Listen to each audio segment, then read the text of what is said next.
বিল্লাহি মিনাশ শাইতানির রাজিম। বিসমিল্লাহির রাহমানির রাহিম। সূরা ইউনূস মক্কি, আয়াত ৯৪-১০৯।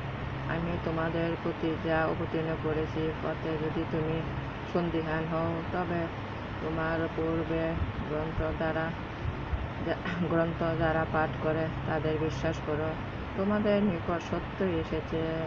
তুমি কখনো সংশয়ীদের অন্তর্ভুক্ত হইও না, এবং তুমি কখনো যারা আল্লাহর নির্দেশ প্রত্যাখ্যান করেছে তাদের অন্তর্ভুক্ত হইও না,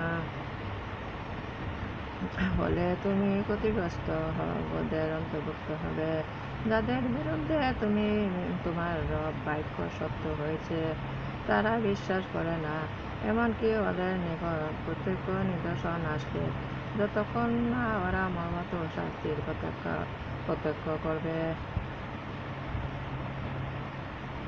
ইউনূসের সম্প্রদায় ব্যতীত কোনো সম্প্রদায় ছিল না যারা ঈমান এনেছে এবং ঈমান দ্বারা উপকৃত হয়েছিল।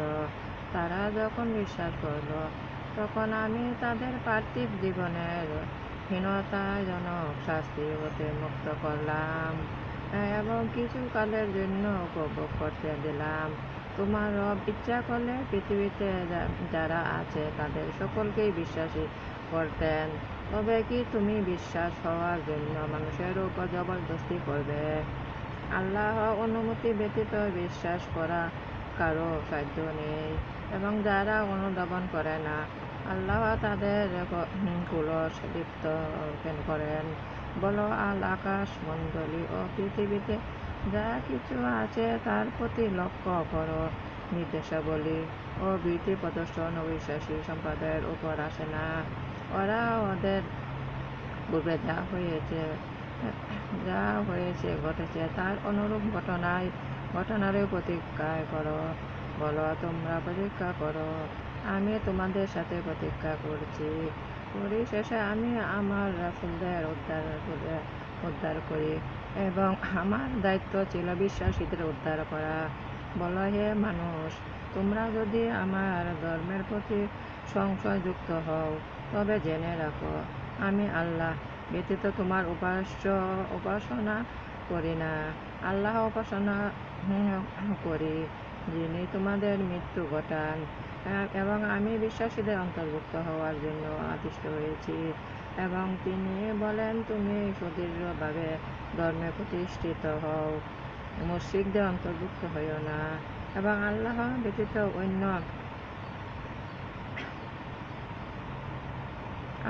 অন্য কাউকে ডাকবে না, যা তোমার উপকার করে না, অপকারও করে না, কারণ এ করলে তুমি জালিমদের অন্তর্ভুক্ত হবে, এবং আল্লাহ তোমাকে ক্লেশ দিলেও তিনি ব্যতীত ও মোচনকারী আর কেউ নেই। আল্লাহ যদি মঙ্গল চান তোমার, তবে তার রদ করার কেউ নেই। তার দাসত্বের মধ্যে যাকে ইচ্ছা তিনি মঙ্গল দান করেন।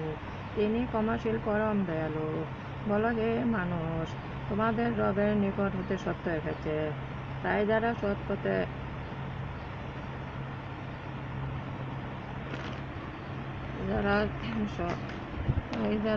পথে আসবে তারা তো নিজেদের মঙ্গলের জন্য আসবে, এবং যারা পথভ্রষ্ট হবে নিজেদের ধ্বংসের জন্য। এবং আমি তোমাদের ধর্ম বিধায়ক নই। তোমার প্রতি আসা ওহীর অনুসরণ করো, এবং তুমি ধৈর্য ধারণ করো যে পর্যন্ত না আল্লাহর বিধান আসে, এবং আল্লাহরই সর্বোত্তম বিধান কর্তা। সূরা রূদ মক্কি, আয়াত 1-31। আলিফ লাম মিম রা। এমন এক কিতাব যার আয়াত সুদৃঢ়, যা সর্বজ্ঞ প্রজ্ঞাময়ের নিকট হতে সুস্পষ্ট রূপে বর্ণিত হয়েছে। তোমরা আল্লাহ ছাড়া অন্য উপাসনা করো না, আমি তার পক্ষ হতে সতর্ককারী ও সুসংবাদদাতা। তোমরা তোমাদের প্রভুর কাছে ক্ষমা চাও ও তার দিকে প্রত্যাবর্তন করো। তিনি নির্দিষ্ট সময় পর্যন্ত উত্তম জীবন দিবেন, এবং প্রত্যেক গুণবানকে আল্লাহ অনুগ্রহ করবেন। যদি তোমরা বিমুখ হও, তবে আমি তোমাদের জন্য মহাদিনের শাস্তি আশঙ্কা করি। আল্লাহরই নিকট তোমাদের প্রত্যাবর্তন, এবং তিনি সর্ববিষয়ে সর্বশক্তিমান। সাবধান, তারা বৃক্ষ কুঞ্চিত করে যেন তারা আল্লাহ হতে নিজেদের কথাগুলি লুকাতে পারে। সাবধান, তারা যখন বস্ত্র আবৃত্তি করে তিনি তখন সব জানেন, যা গোপন করে এবং প্রকাশ করে অন্তর্নিহিত বিষয়ে তিনি মহাজ্ঞানী। পৃথিবীর প্রত্যেক জীবের জীবিকার দায়িত্ব আল্লাহরই।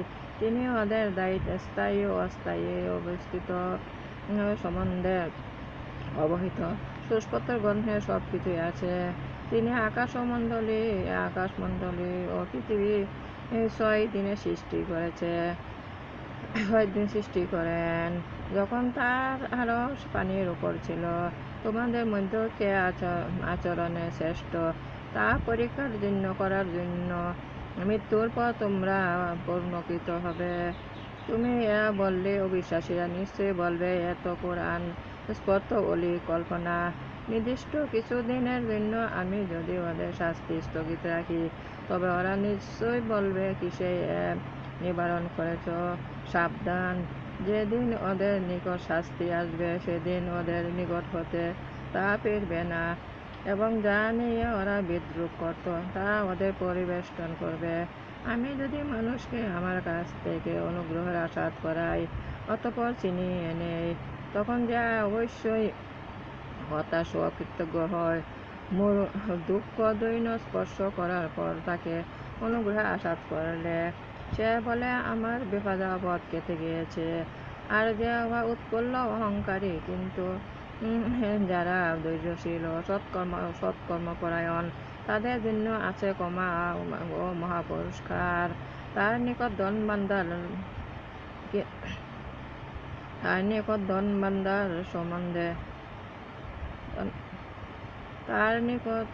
ভাণ্ডার প্রেরিত হয় না কেন, বা অথবা তার সাথে ফেরেশতা আসে না কেন? ওরা তোমার সম্বন্ধে একথা বলে, তখন তুমি যেন ওহির কোনো অংশ বর্জন করো না। এই জন্য ব্যতীত হইও না, তুমি তো কেবল সতর্ককারী, এবং আল্লাহর সর্ববিষয়ে দায়িত্ব ভার নিয়েছেন। তারা কি বলে, হে মুহাম্মদ, এটি রচনা করেছে? বলো, তোমরা এরূপ 10টি সুরচিত সূরা আনয়ন করো, এবং আল্লাহ ব্যতীত অপর যাকে পারো আহ্বান করো, যদি তোমরা সত্যবাদী হও। যদি তারা তোমাদের ডাকে সাড়া না দেয়, তবে জেনে রাখো, এ আল্লাহ থেকে অবতীর্ণ, তিনি ব্যতীত কোনো মাবুদ নেই। তবে কি তোমরা আত্মশোভনকারীদের হবে না? যদি কেউ পার্থিব জীবনেও তার শোভা চায়, তবে পৃথিবীতে আমি ওদের কর্মে পরিমিত ফল দান করি, এবং পৃথিবীতে ওরা কোনো পাবে না। ওদের জন্য পরলোকে আগুন ব্যতীত অন্য কিছু নেই, এবং যা করে পরলোকে তা নিষ্ফল হবে। এবং ওরা যা করে তা নিরর্থক। আচ্ছা, বলতো, যে ব্যক্তি তার প্রভুর সুস্পষ্ট পথে রয়েছে, আর তার সাথে সাথে আল্লাহ হতে একটি সাক্ষীও রয়েছে, এবং তার পরবর্তী সাক্ষী মূসা আলাইহিস সালাম এর কিতাব যা ছিল পথ নির্দেশক ও রহমত স্বরূপ, সে কি অন্যায় সমান? এরা কুরআনের প্রতি ঈমান রাখে। অন্যান্য দলে যারা একে অস্বীকার করে, অগ্নি তাদের জন্য প্রতিশ্রুতি স্থান। তাই তুমি এতে সন্দিগ্ধ হইও না। এত তোমার রব প্রেরিত সত্য। বিশ্ব অধিকাংশ মানুষ বিশ্বাস করে না। যারা আল্লাহ সম্বন্ধে মিথ্যা রটনা করে, তাদের অপেক্ষা অধিক জালিম আর কে?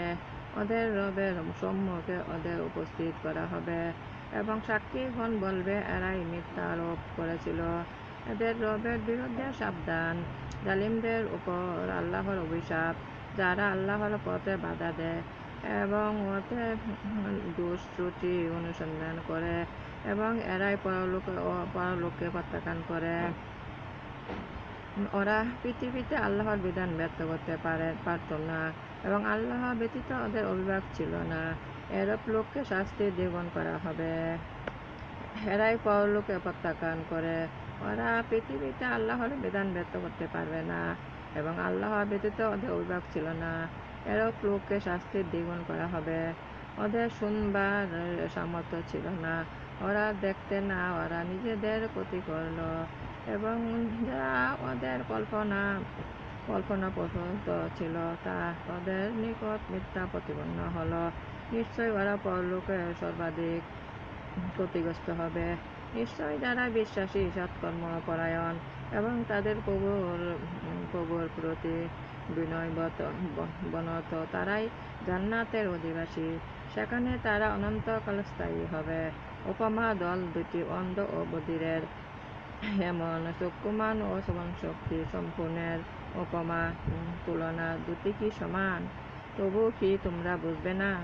নিশ্চয়ই আমি নূহর জাতির কাছে পাঠিয়েছিলাম। নিশ্চয়ই আমি নূহকে জাতির কাছে পাঠিয়েছিলাম। সে বলেছিল, আমি তোমাদের জন্য প্রকাশ্য সতর্ককারী, যাতে তোমরা আল্লাহ ছাড়া কারো উপাস্য না করো।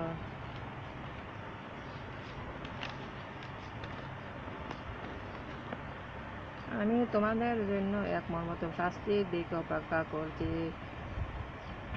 তার গোত্র প্রধান অধিবাসীরা বলল, তোমরা তোমাকে তো আমাদের মতোই মানুষ দেখছি। আমরা তো দেখছি যারা আমাদের মধ্যে অদম, তারাই অনুধাবন না করে তোমার অনুসরণ করেছে এবং আমাদের উপর তোমাদের কোনো শ্রেষ্ঠত্ব দেখছি না, বরং আমরা তোমাদের মিথ্যাবাদী মনে করি। সে বলল, হে আমার জাতি, বলো তো, আমি যদি আমার প্রেরিত স্পষ্ট নিদর্শন প্রতিষ্ঠিত থাকি এবং তিনি আমাকে তার নিজ অনুগ্রহ দান করেন, অথচ এ বিষয়ে তোমরা গারান্ধ হতো, তবে আমি কি উহা বাধ্য করতে পারি? যখন তোমরা অপছন্দ করো, হে আমার কওম, আমি তোমাদের ধন সম্পদ চাই না। আমার শ্রম ফল আল্লাহর কাছে এবং বিশ্বাসীগণকে তাড়িয়ে দেওয়া আমার কাজ নয়। রবের সাথে তাদের সাক্ষাৎ ঘটবে, কিন্তু আমি দেখছি তোমরা এক অজ্ঞ জাতি। হে আমার কওম, আমি যদি তাদের তাড়িয়ে দেই, তবে আল্লাহর শাস্তি হতে কে আমাকে রক্ষা করবে? তবুও কি তোমরা বোঝো না? আমি তোমাদের বলি, আমার নিকট আল্লাহর ধন ভাণ্ডার আছে, অদৃশ্য বিষয় আমি অবগত নই।